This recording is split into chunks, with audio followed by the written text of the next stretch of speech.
Dzień dobry Państwu, witam w kolejnej audycji na kanale Paferę. Dzisiaj będę rozmawiał z niecodziennym gościem. Myślę, że wyjątkowość można najłatwiej określić tym, że jest to wybitny krytyk demokracji szwajcarskiej, profesor, doktor nauk prawnych David Dürr ze Szwajcarii. Jest Szwajcarem, doskonale wie, co się w tym kraju dzieje, doskonale wie, jak szwajcarska demokracja wygląda. No i kiedy ja w swoich podróżach, między innymi zagranicznych, promuję szwajcarską demokrację, mam do czynienia ze Szwajcarami, którzy mówią, no dobra, okej, ty ją tak promujesz, ale... No i zawsze wskazywali na Davida Dürra jako tego, który dokładnie wie, na czym ta demokracja bezpośrednia szwajcarska polega. I że nie jest to taki ósmy cud świata, o jakim ja mówię. No cóż, postanowiłem, że muszę się dowiedzieć od Davida, na czym to wszystko polega. No i właśnie zapraszam Państwa na ten wywiad. Niestety, trzeba go albo wysłuchać po angielsku, albo czytać napisy. Napisy są również dostępne na portalu pafere.org, także zapraszam. Natomiast no, myślę, że warto poświęcić trochę czasu, żeby obejrzeć ten film z napisami, przeczytać, co David ma do powiedzenia. No bo cóż, okazuje się, że David uważa, że szwajcarska demokracja jest zbyt mało demokratyczna. Proszę Państwa, no więc jeżeli my nawet do pięt nie dorastamy do tego, co David krytykuje, to myślę, że po prostu muszą Państwo obejrzeć i wysłuchać tego wywiadu. Także serdecznie zapraszam. Hello, my name is Jan Kubań and we are recording for the channel Nam Zależy, what literally means we do care. It's a Polish channel. And today I have an honor and big pleasure to talk to David Dürr from Switzerland. Hello, David. Hello, Jan. How are you doing? Yeah, great. And I expect we will have a magnificent talk about Swiss democracy. All right. Okay, let's see. Yes. Yeah, so first of all, I have heard about you, about your lectures you are giving across Switzerland, that you criticize my beloved socio-political system, because I consider the Swiss political system the best in the world. But, I couldn't just be strong advocate without knowing the problems you have and you emphasize, you talk about in your lectures. So because of this, as I said, I have a big pleasure and honor to talk to you. So please, David, can you introduce yourself? What are you doing? Who are you by profession? And why you are involved in discussion on Swiss direct democracy? I am lawyer. I am professor of law. So semi-retired, so to speak. I did give lectures and made publications scientifically in law in Switzerland. And beside that, I'm practicing lawyer also in a economic-oriented part of legal business. And I always enjoyed to have these two legs, the scientific one, the one that reflects about all these issues on the one side, and the practical one, so that I know what I'm talking about and what I'm thinking about. And it came out of this, that even though I'm, a lawyer, admitted by official patent, a publicly authorized lawyer, with this bar exam admission, also as a notary public, and also as a professor at law at a state university at the time. And nevertheless, I kept thinking about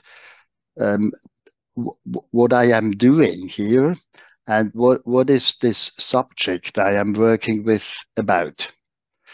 And the deeper you go into these questions, you start doubting whether it's really true what you what you hear all time about where law comes from, that you need to have a state in order to get order and rules into society. And it came out of this, I would say, out of my interest in my topic, interest in law, that I became an anarchist. Oh, so we can say you are anarchist? You can say that. I say that too, yes. And I write that. Okay. Of course, we will have to talk about what anarchy is. Maybe it's something different that you spontaneously think it is. Yeah, so, every good discussion, I think, should start with a good definition. So we have to establish the common definition, because if you talk about democracy, I am talking about democracy, we can just talk about completely two different things. So please introduce me anarchy, but it will be just interest to our viewers to know what do you mean about anarchy, because I think that we will continue to discuss on Swiss democracy. Yeah. And of course, from anarchy, we will come back to Swiss democracy, and we have to look at the link between these two aspects. So yes, I like to show what I define as anarchy. Anarchy, just what the word is concerned. This means it's a Greek word, of course. That means without. Archi means actually it means beginning in Greek, but also in a metaphorical sense, not just beginning in a temporal sense, but also in a metaphorical sense. It means that the first, the ultimate, the top instance. This is archi, and anarchy means that it's a regime of society without one ultimate center. It's a system of order, but which is decentralized, that has no center. It's a multi-center, one could say, society or system. And this is what anarchy means. There is a saying that says... okay, so my question... Is it really what anarchy means, or it is your definition? No, it is what it means. It is what it means. I mean, what the word is concerned. But of course, many think that anarchy means without order. And I think this is the big misunderstanding. It's without archy.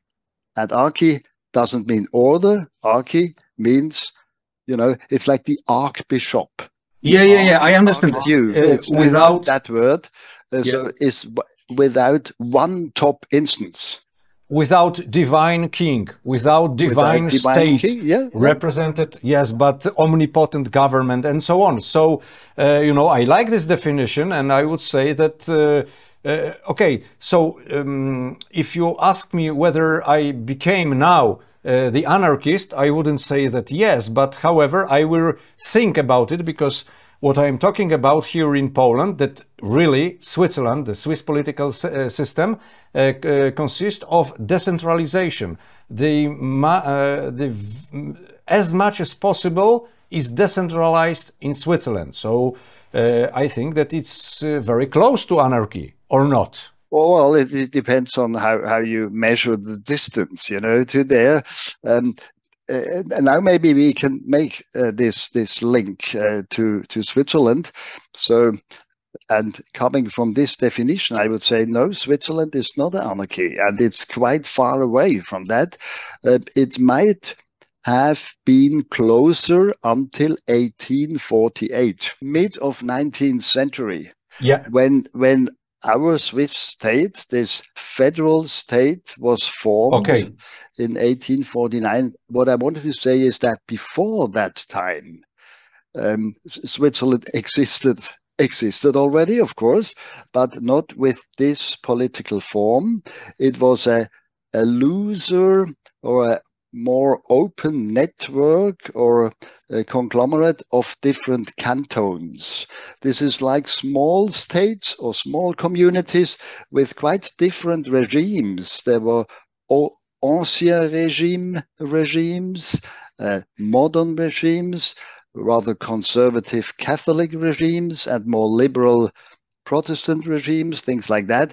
This was a big variety of different schemes in Switzerland. 17 or 23 at that time. I'm not quite sure. Something like that, around 20 cantons. And I think the sin fall, so to speak, that the big mistake took place in 1848 when this federation was formed.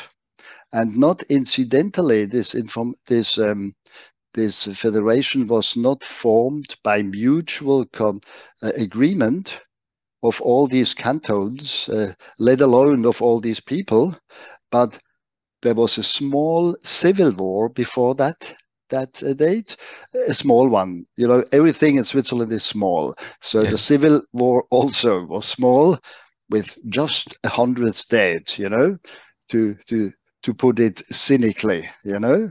And even I think that the general of the opposite side who lose, he wasn't killed. Yes, I think so. Yes, he was. Yeah, he was free. Yeah. So that was this small war, but nevertheless, it was a war, and those that enforced this new regime were the winners of that war.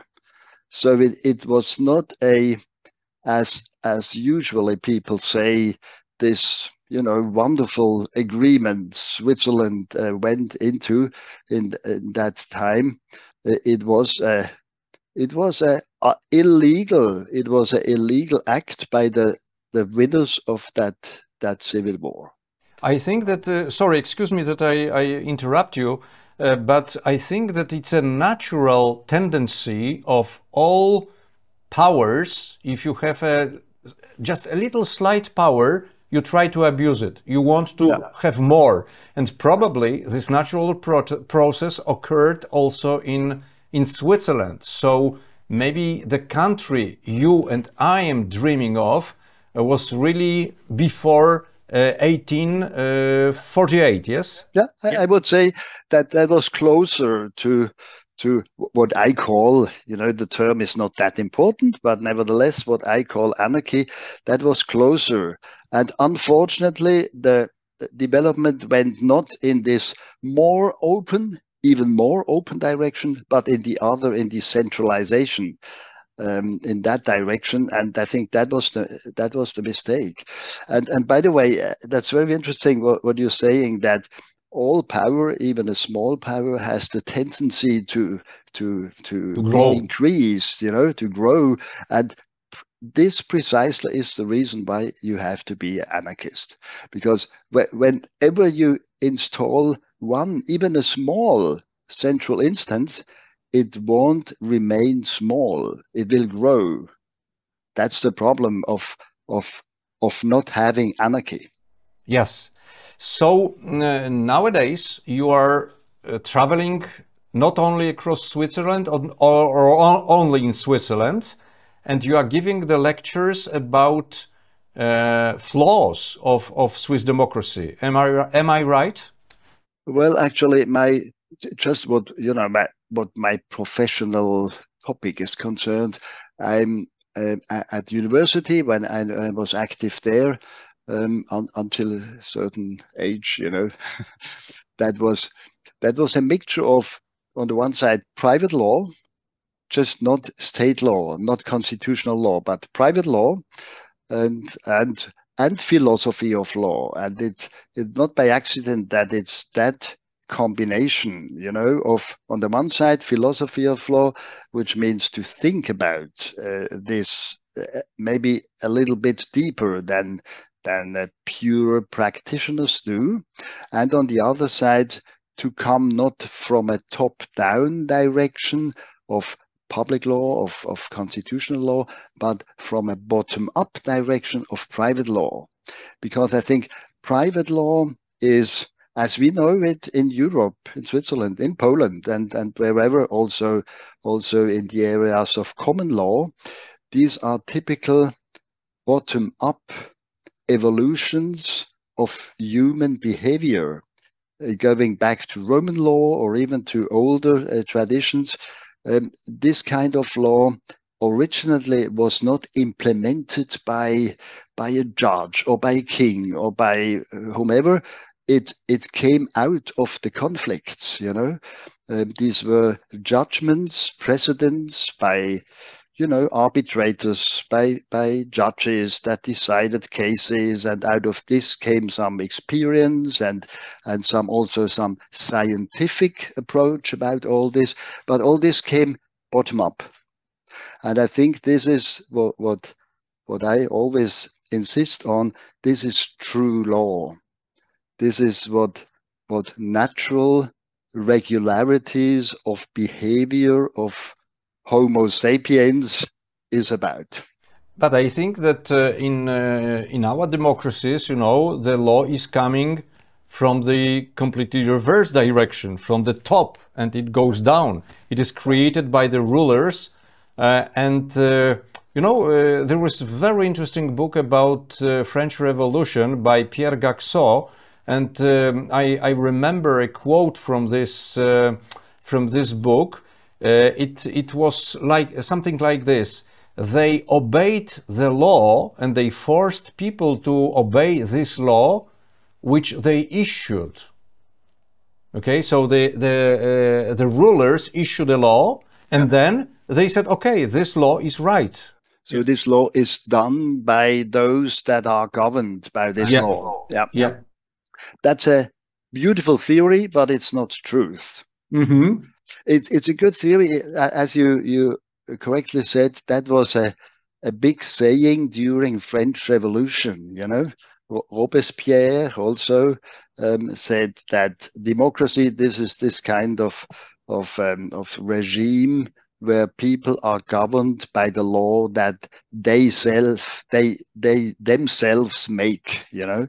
And this is beautiful, you know, but this is not what is the case. That's not true. That's just not true. If you look at this criterion, that would mean that any laws that come against me, for instance, that I have to pay a certain percentage of my income under the term of so-called taxes, I did not accept this rule. I did not make this rule. Maybe some majority made this, but once you base your argument on the consent of the people, that they themselves made these laws, then you have really to go to that criterion, and then such laws are only applicable and binding for those that accepted them, and not for some minority that did not.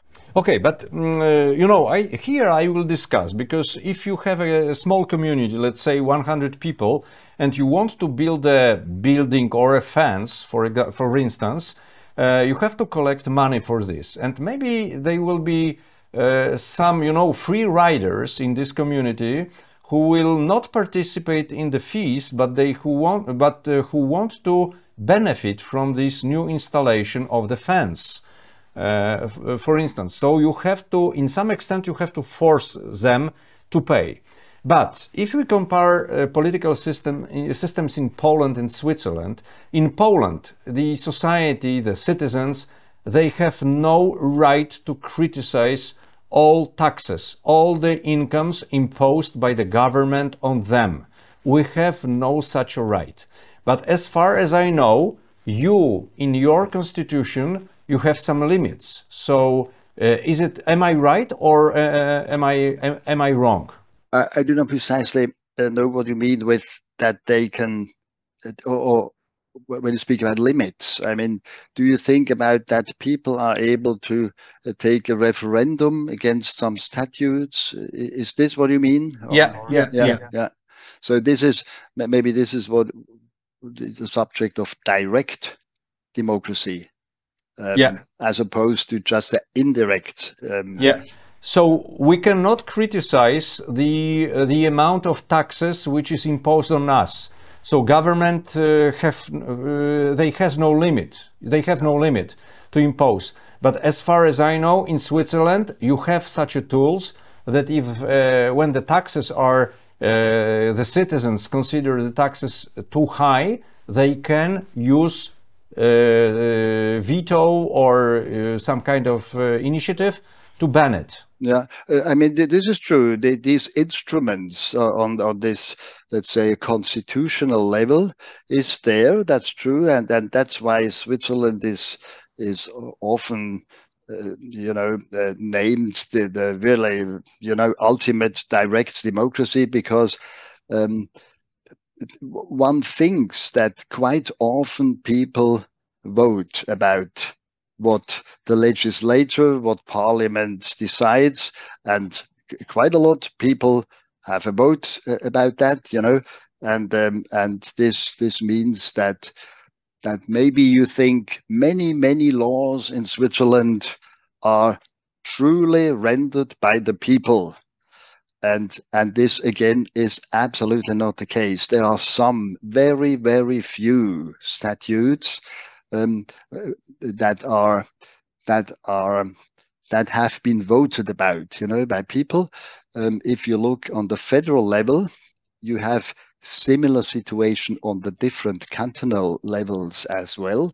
But once you look at the federal level, there are around 5,000 to 6,000 statutes. Other countries have much more, of course, but we are proud to have, let's say, between 5,000 and 6,000 statutes on the federal level. And of these have been voted about by the people less than 1%. Yeah, I heard about this.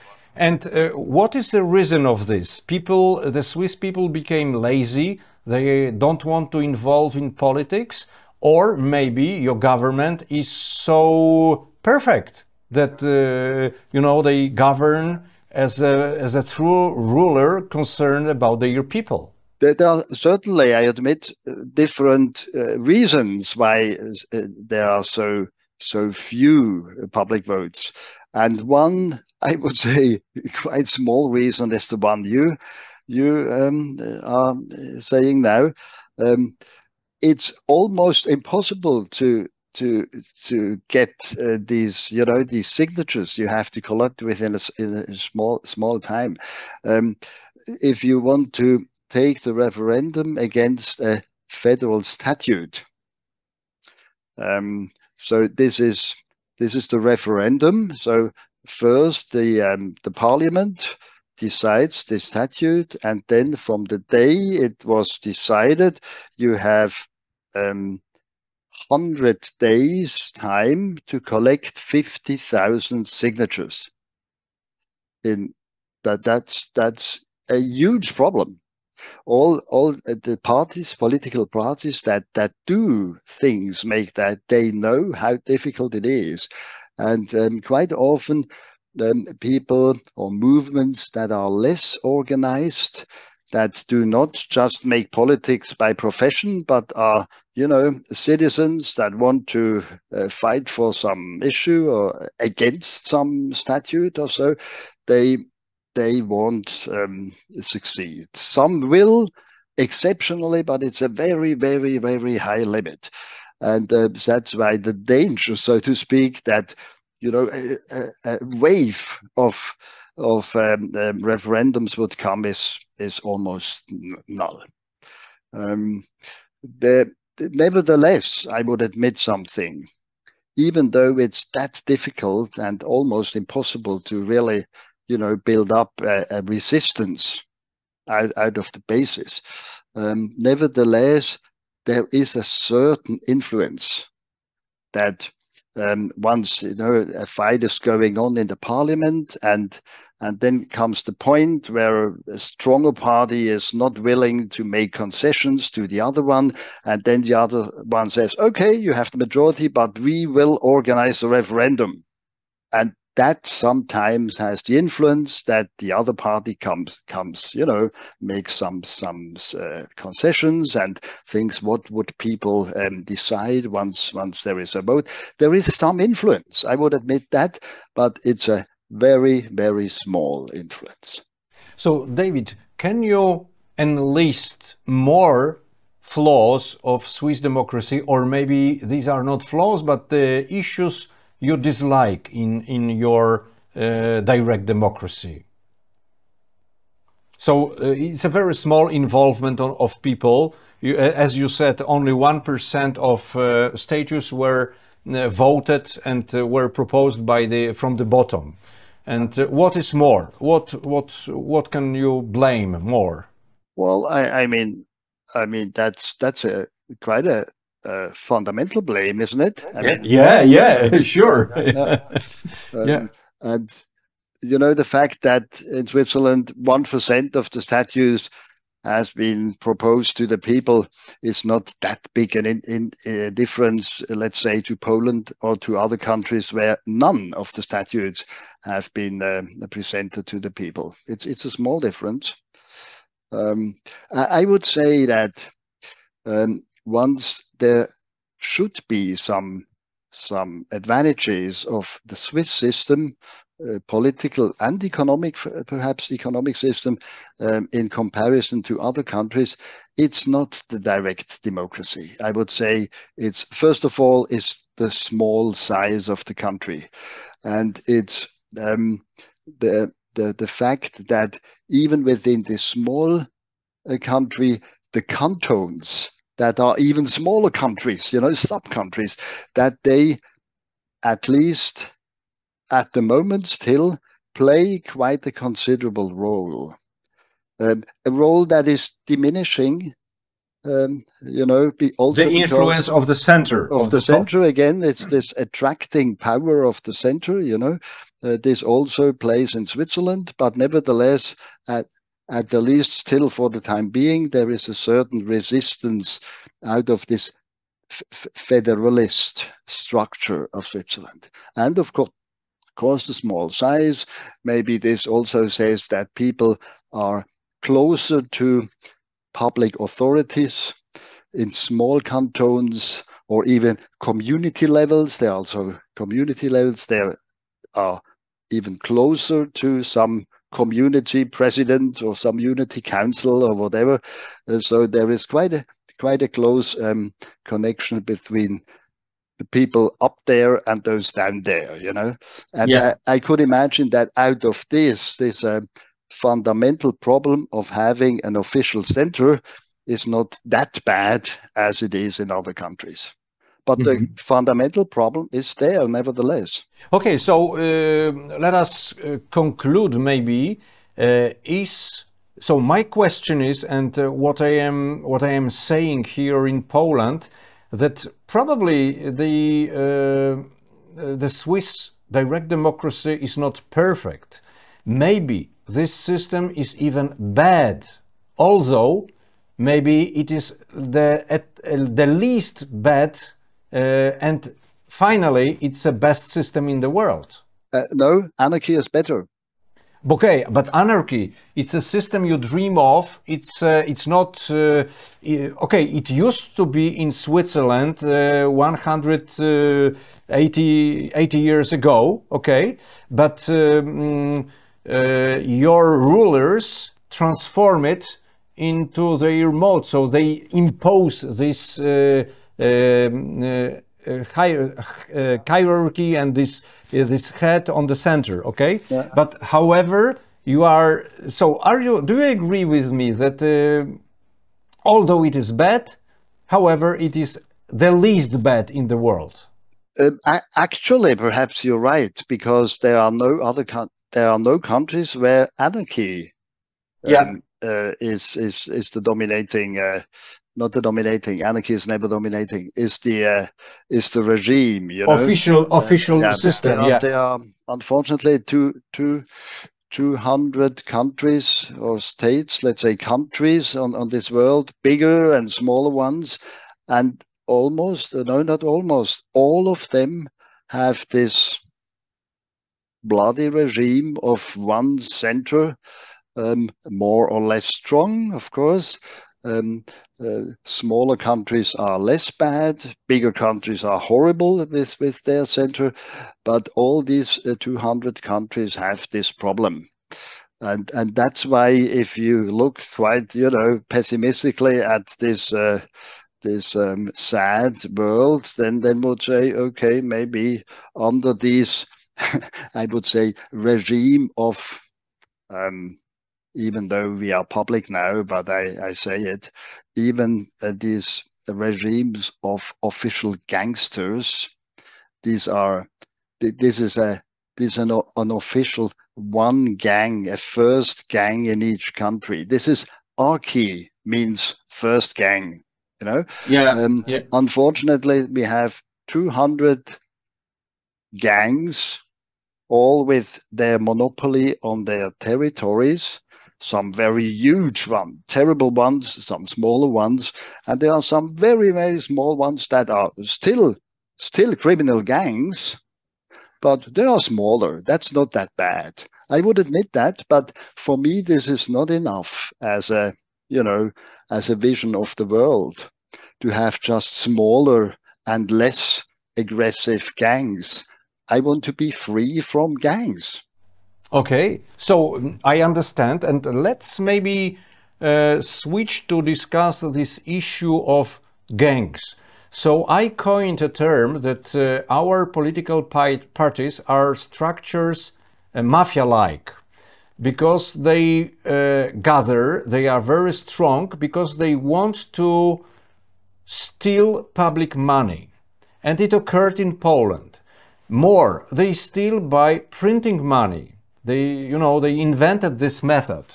So I completely agree with you, but can you maybe enlist all factors which permits you to name your governors in Switzerland, that name them as a gang? Why you name them as a gang? Well, because they are a gang. Yeah. Just if you look at them, not what is written in some official papers, representatives of the people or whatever, but what they are. This is an organization. I always say in Switzerland, it's for Swiss relation quite a considerable organization. It's an organization with around 40,000 employees. They have a professional organization. They have excellent marketing. Their activity is to tell people that they represent them and to steal money from them and to implement some strategies they prefer on them. But de facto, these are just gangs, what are they else? What are they else? I think many people think that the state is something like all people of this territory. The state, I learned in school, the state, this is us. Yeah. And I think the teacher who taught it to us, he really did believe in that, but it's not true. It's an organization. It's not us. It's an organization which exploits us. That takes money from us, just to take some issues, some very prominent issues, which takes money from us. They call it taxes, but they just take it because we have it. The whole reason why they take it is because we have it, not because we signed something, because we bought something, because we sent our children to school or something like that. Completely regardless of all this, they take this money from us. What is interesting within the legal terms of administrative law, of tax law, there are different kinds of contributions one has to render to the state, and one very strong and specific one is taxes, and taxes are owed unconditionally. This is unconditionally owed. You have really to say that twice or three times. Unconditionally owed.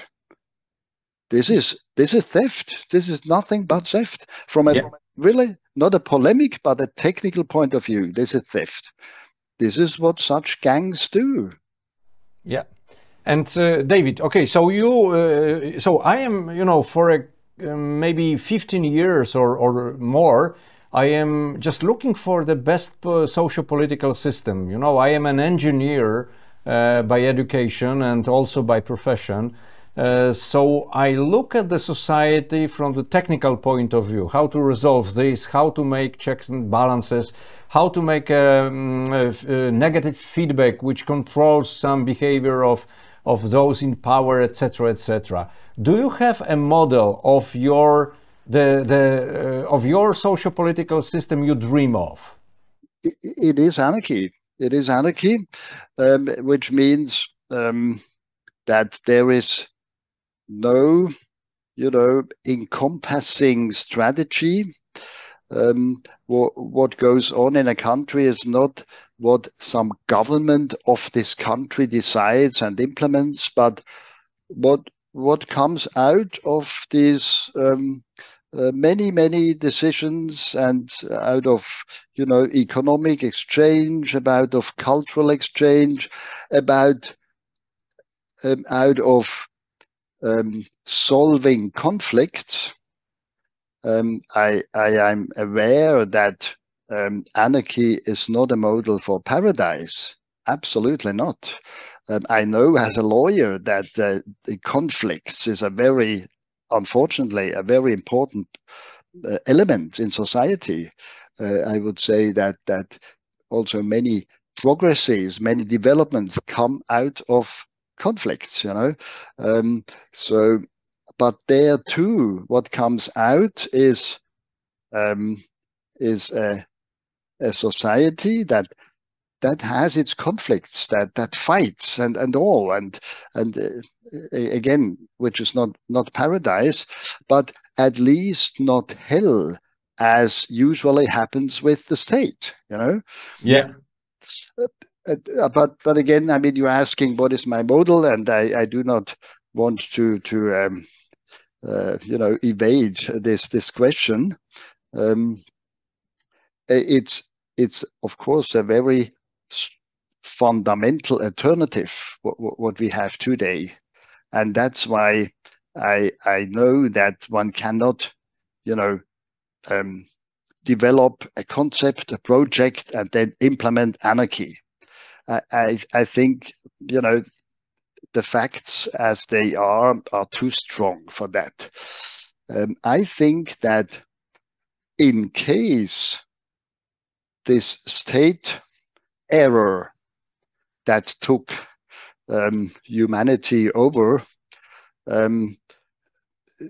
turns out as an error of behavioral evolution, evolution that trial and error, and of course the state was an error within this evolution of social system, and only in case this error comes to the effect that this kind of societal structure disappears, then anarchy would come. Then there will be anarchy. Then anarchy would be the result, and only in case there will be such an evolution, such a strategy, such a vision could be realized. But such a vision is not more than accompanying a development that hopefully takes place, to be very interested in that, to support it, to give arguments for that, to calm people that are afraid that after the states, the big war will explode. The big wars explode with states. That's their speciality. They make wars. That's what states make. But afterwards, we will have maybe small wars or small differences. Of course, unfortunately, we will have it. Some mafia gangs, but they too, they won't be as harmful as states are. These are smaller problems, smaller disadvantages than these huge problems we have today with this huge organizations like United States or Russia or China. You name it, China. Well, what is interesting is that this scheme of state that I call a error of behavior evolution is not that old. It's only 5,000 years old. This is almost nothing, you know, within the whole evolution of, you know, Homo sapiens and his ancestors and ancestors of ancestors, and where all these behaviors, there's also individualistic behaviors, these group organizations, you know, there's the golden rules: do not make to other peoples what you do not like they do to you, things like that. All this is not just there. This developed in long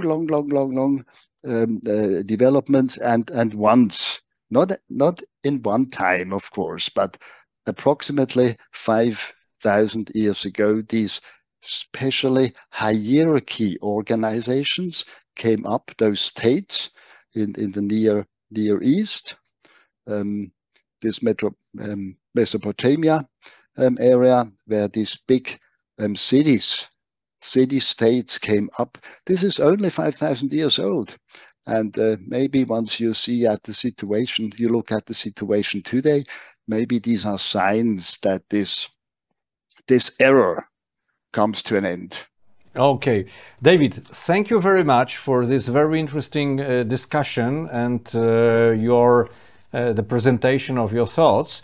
May I finish this talk by a statement that although Swiss democracy is bad, it perhaps the least bad. Are you agree with this statement? The least bad of what? Of all political systems all over the world. No, I would agree. I would agree if you say the least bad of all states.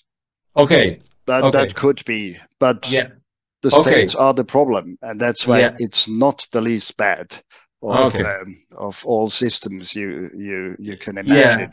Yeah, because you think so. Because my question concerned about the present political systems, and probably you mean the Swiss political system before, so in 1848. Yes, so yes, something like that. And I mean, there are maybe examples. You know, there are even smaller, you know, like Liechtenstein, for instance. You know, tiny countries like that with very, not by coincidence, very liberal systems. Maybe there are other countries. I wouldn't be that, you know, chauvinist to say Switzerland is something fantastic. I wouldn't. I would be reluctant to say that. Maybe it's not bad, you know, in comparison with these other states. Yes, why not? But for me, that's not enough. That's not enough. Okay. But for me, it's a key word: in comparison. David, thank you so much. And I hope that our viewers will ask and make the comments on our talk. So I will let you know, and probably I will ask you if there will be some interesting comments. I will ask to talk to you once again about really these comments. And the next time I will have a tie, of course. I didn't know that you are that, you know, solemn. Sorry, I am very sorry, you know. I have, with all the people I interview, I have the same problem. And, okay, we will set it, okay, before. So I with the tie next time, yes. Okay, thank you very much. Okay, thank you. Thanks so much, Jan. It was a pleasure. Bye now. Pleasure.